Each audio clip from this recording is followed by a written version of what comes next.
श्री शिव महापुराण पंचमी उमा संहिता अथ त्रयोदशोऽध्यायः। पुराण महात्म्य निरूपण।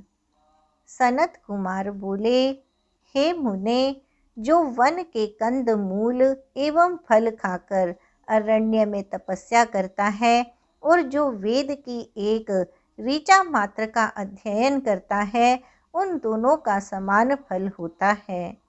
श्रेष्ठ ब्राह्मण वेद के अध्ययन से जो पुण्य प्राप्त करता है, उसके अध्यापन से उसका दूना फल प्राप्त होता है।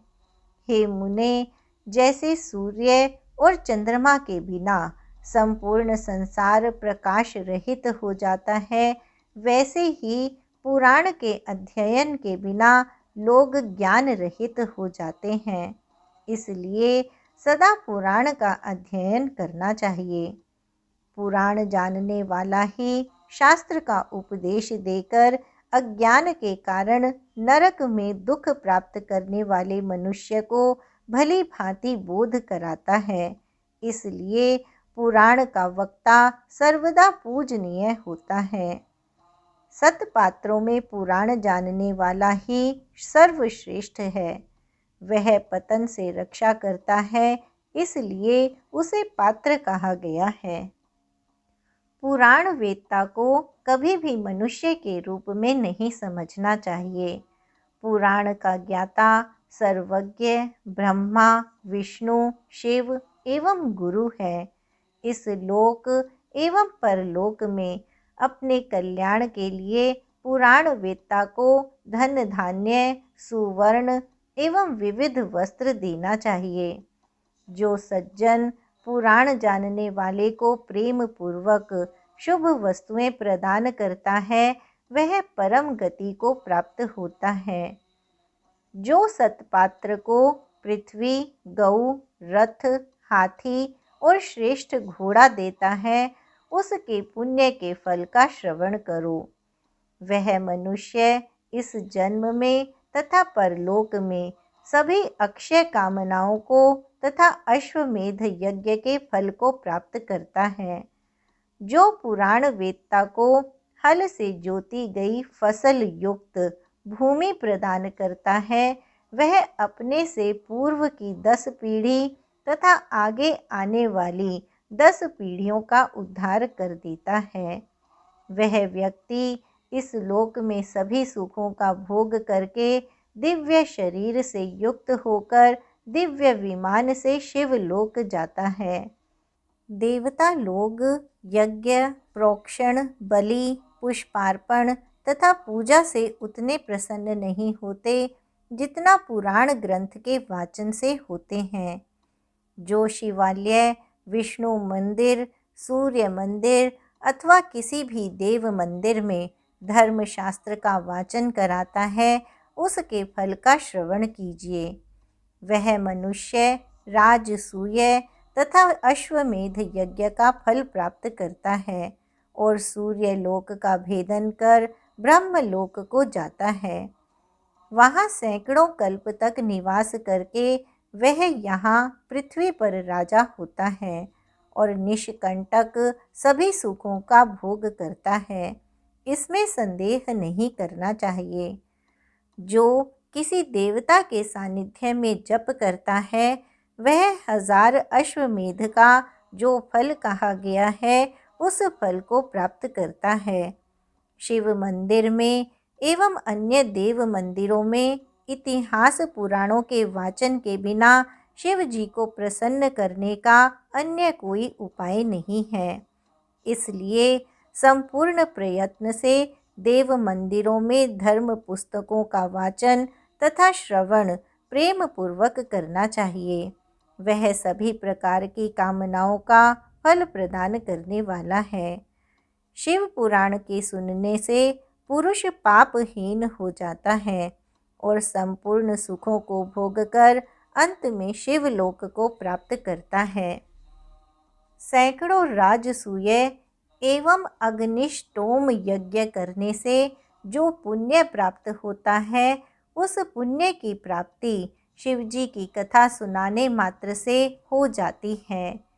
हे मुने, सभी तीर्थों में स्नान करने से तथा करोड़ों गौओं का दान करने से जो फल मिलता है, उस फल को मनुष्य शिव की कथा सुनने मात्र से ही प्राप्त करता है। जो मनुष्य तीनों भुवनों को पवित्र करने वाली शिव कथा को सुनते हैं, उन्हें मनुष्य नहीं समझना चाहिए। वे साक्षात रुद्र ही हैं, इसमें संशय नहीं है।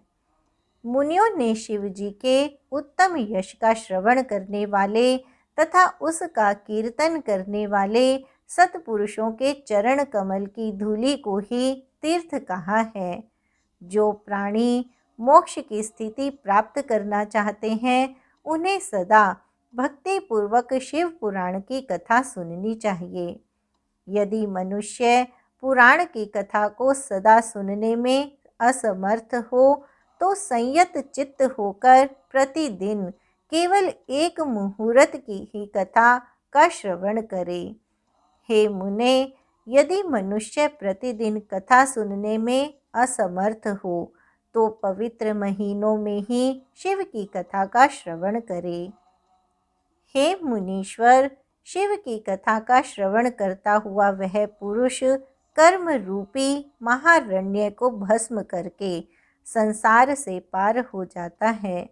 जो मनुष्य मुहूर्त मात्र अथवा उसका आधा या क्षण मात्र भी शिव की कथा को भक्ति पूर्वक सुनते हैं, उनकी दुर्गति नहीं होती है।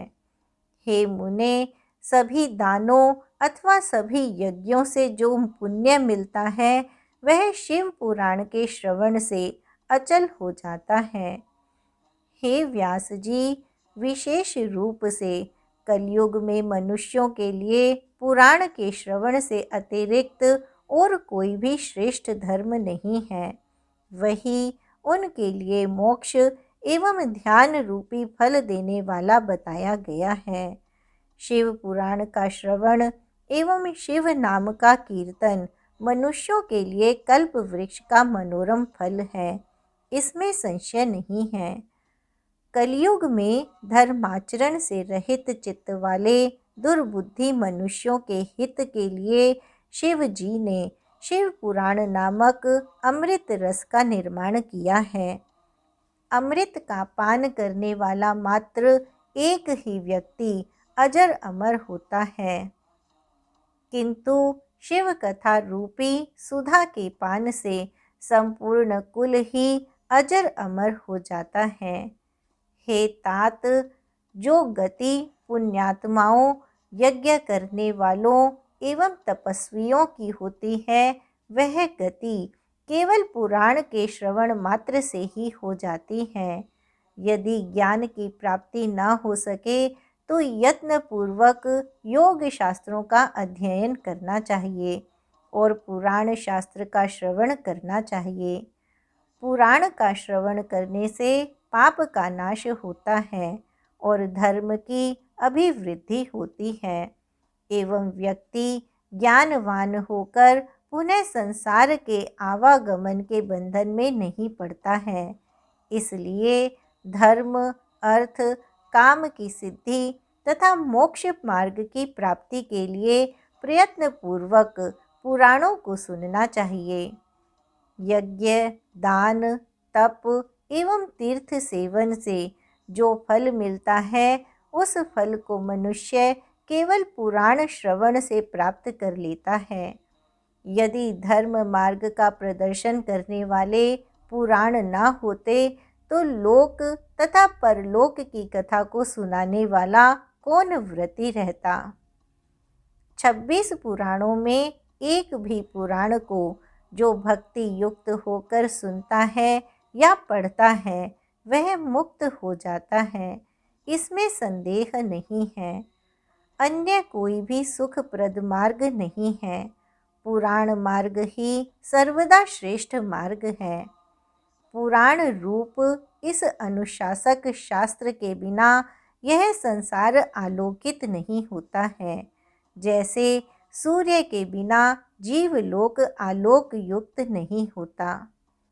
इति श्री शिव महापुराणे पंचम्याम उमा संहितायाम पुराण महात्म्य वर्णनम नाम त्रयोदशोऽध्यायः। इस प्रकार श्री शिव महापुराण के अंतर्गत 5वीं उमा संहिता में पुराण महात्म्य वर्णन नामक 13वां अध्याय पूर्ण हुआ।